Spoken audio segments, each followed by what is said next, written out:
దోస్తులు ఈరోజైతే నేను మొక్కలకి ఏమి ఇస్తున్నానో చూపిస్తాను. ఇదిగోండి, మనం అరటిపండ్లు తిన్నప్పుడు వచ్చిన తొక్కలు ఉంటాయి కదా, వీటిని పాడేయకండి. మొక్కలకైతే చాలా అంటే చాలా అవసరం. దీంట్లో మనకైతే పొటాషియం ఉంటుంది. దీన్ని ఎండబెట్టుకొని ఇవ్వచ్చు, ముక్కలు ముక్కలు కట్ చేసి మొక్కలలో అయినా వేసుకోవచ్చు.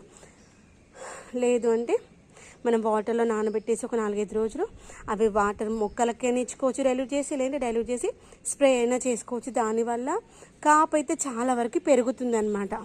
వచ్చేటువంటి కాయ సైజు పెరుగుతుంది.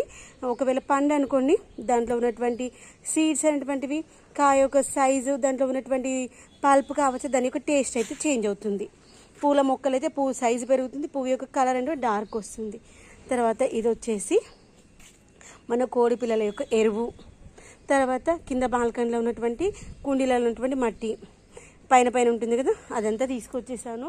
దీన్ని అయితే మనము అన్ని కుండీల్లో ఒక గుప్పెడు వేసేసుకుందాము. మొక్కలకైతే